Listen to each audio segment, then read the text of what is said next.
नमस्कार, मैं विशाल। आप देख रहे यूथ बिहार की आवाज़।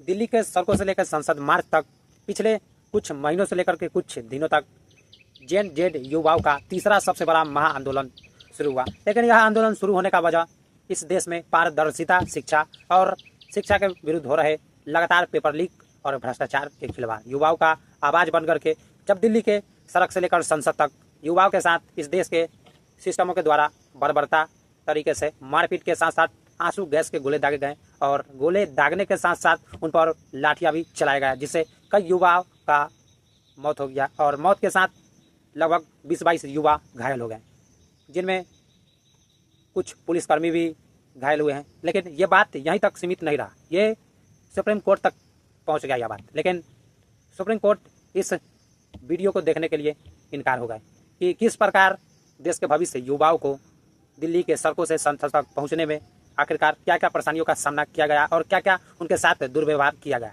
सुप्रीम कोर्ट का फैसला आया कि हमको ये वीडियो देखने में कोई इंटरेस्ट नहीं है। मान लेते हैं कोई इंटरेस्ट नहीं है, फिर वकील साहब के द्वारा दूसरी बार आग्रह किया गया कि साहब ये वीडियो आप थोड़ा देख लीजिए।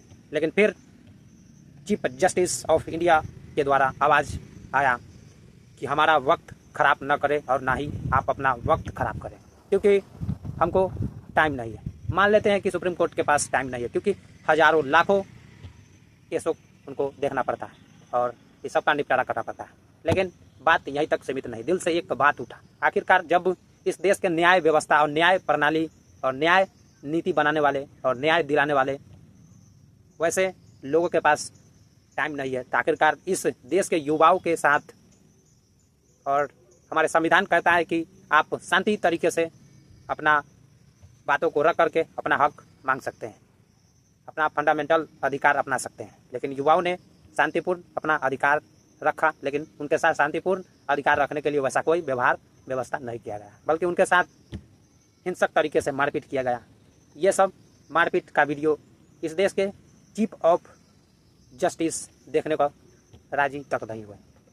लेकिन वही दिल्ली के सड़क पर इनके ही द्वारा हुकूमत लेकर के इस देश के प्रशासन के द्वारा इन पर लाठियाँ चलाया गया। उस समय इनके पास टाइम था इस देश के युवाओं के लिए कानून बनाने का, और कानून के साथ साथ इस देश के युवाओं के साथ बर्बरता तरीके से लाठियाँ चार्ज करने का, और कुछ युवाओं की मृत्यु के साथ साथ और इस देश में हो रहे लगातार पेपर लीक की वजह से न जाने 20-22 इस देश के भविष्य युवा जो डॉक्टर बनने का सपना देख रहे थे, उनका सपना चूर हो गया और वो इस दुनिया से भी खत्म हो गया। तो आखिरकार इस देश में सवाल पूछता है कि न्याय व्यवस्था आखिरकार गुलामी के जंजीरों में अगर बंध जाएगा तो इस देश के युवा और इस देश के तमाम नागरिक का भरोसा आखिरकार रहेगा तो किस पर रहेगा।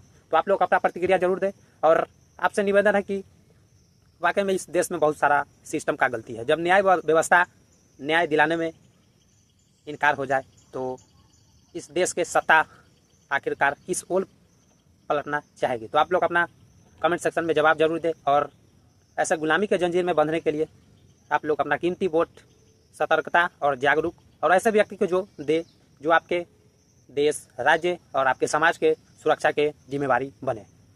वीडियो को अंत तक देखने के लिए धन्यवाद। आशा करता हूँ कि आप लोग हमारी बातों से, वाणी से निकले हर एक बातों को समझे और सहमति प्राप्त दे। धन्यवाद।